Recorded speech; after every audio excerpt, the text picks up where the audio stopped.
Hold up. Oh God. What do you think? Who could do the better hair flip?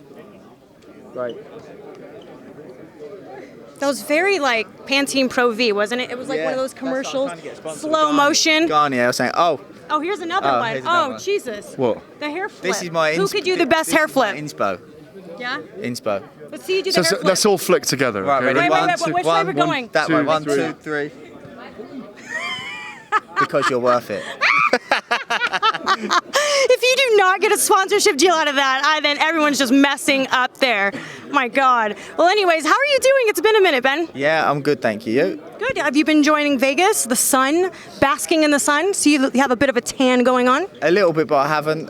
We've been working, preparing for the fight. Not had much chance to see too much of Vegas. We've been out for dinner twice.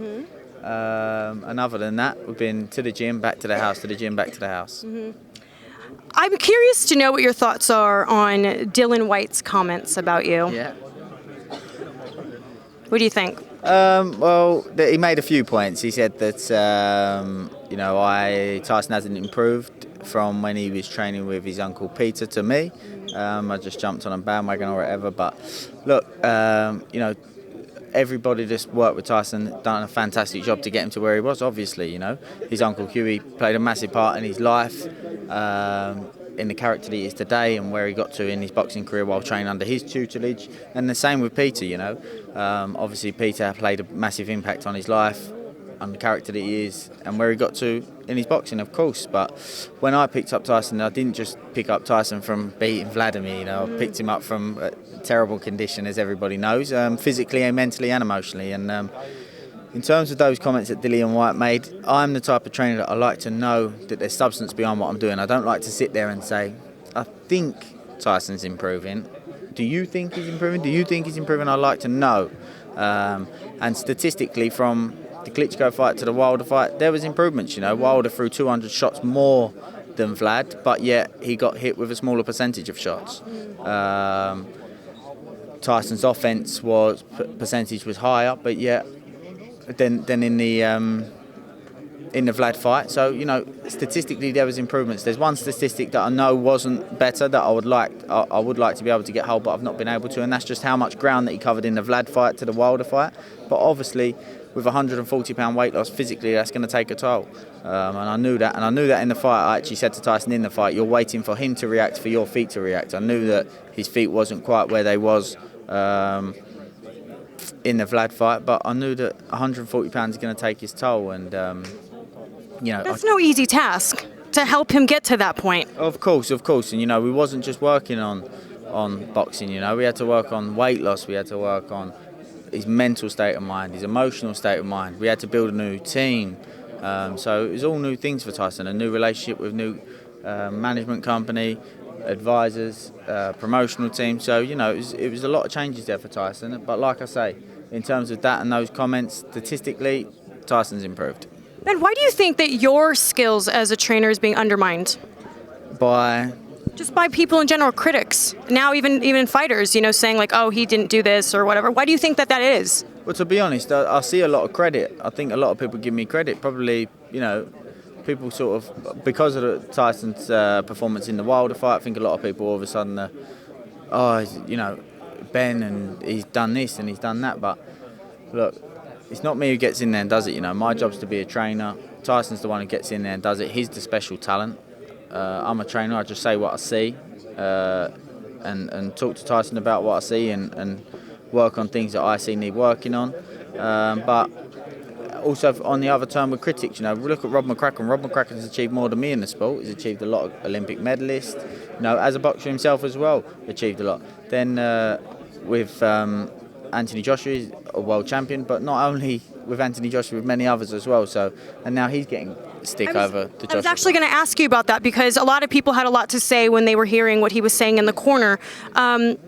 If your fighter asked you, what AJ had asked Rob, what would you say? Would you have done anything differently? Yeah, of course, but I have my philosophies. I'm sure Rob has his philosophies. So, it's not to say that he's wrong, not to say I'm wrong. It's just that every trainer has their own philosophy, and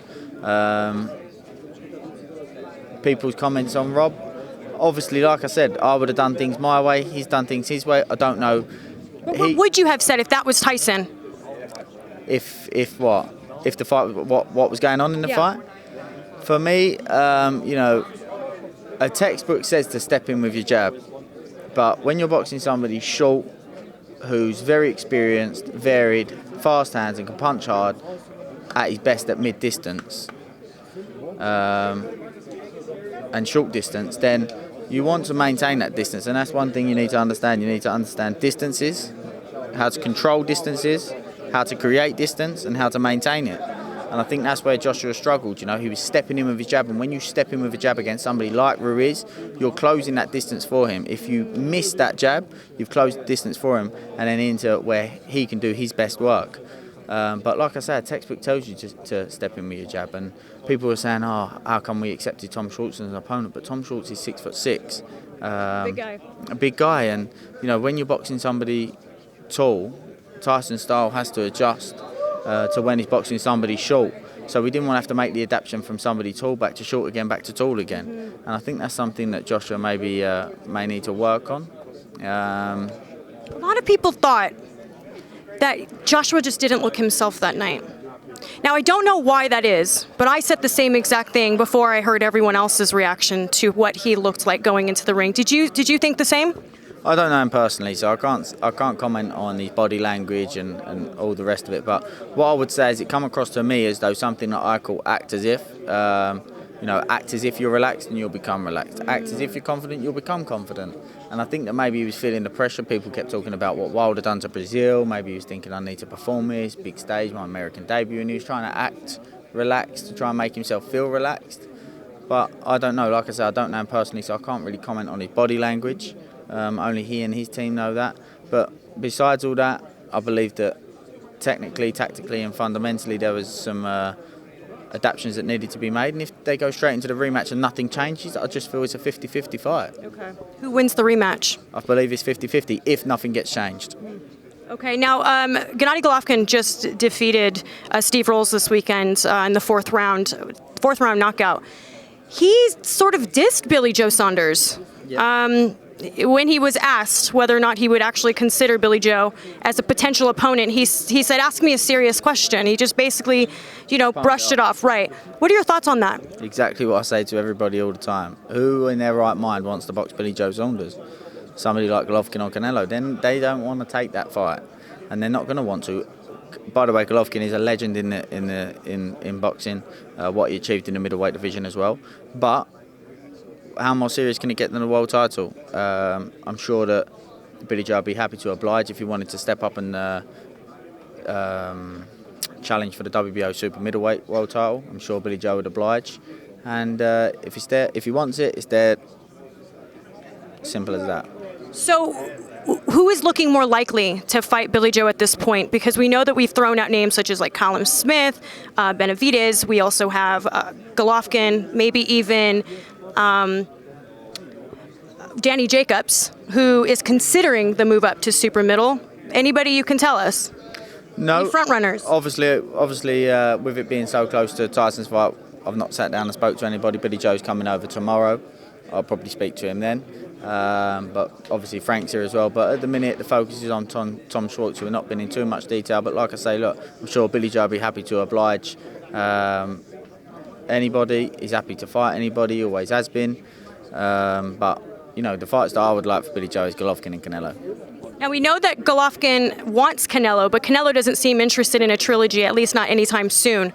So with that said, it sort of leaves slim pickings for Golovkin, wouldn't you say? Of course, exactly, and that's why I'm saying, he's got an option to challenge for the WBO super middleweight world title. I'm sure that the teams would be happy to do that, as long as Golovkin's happy to do that. I know Billy Joe would be. So if he wants that fight, I'm sure that fight's there for him. Canelo as well, he's a world champion at super middleweight, so there's a potential unification clash for him there.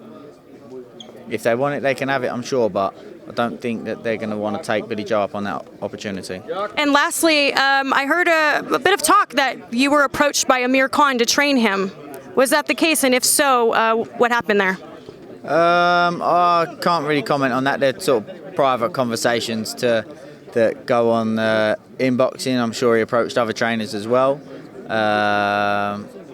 But you know, at the minute, like I say, I'm focused on Tyson Fury and Tom Schwartz. All right, Ben, seems like everybody's clearing out, so I don't want to waste any more of your time. Thank you so much. I always appreciate you. No problem. One more hair flick for the... 3, 2, 1. Because you're worth it. There you go. Because you're worth it. All right, bye, Fight fans. Hey, Fight fans, it's Michelle Joy Phelps. If you haven't already subscribed to our YouTube channel, make sure you do so by clicking this icon right here, or else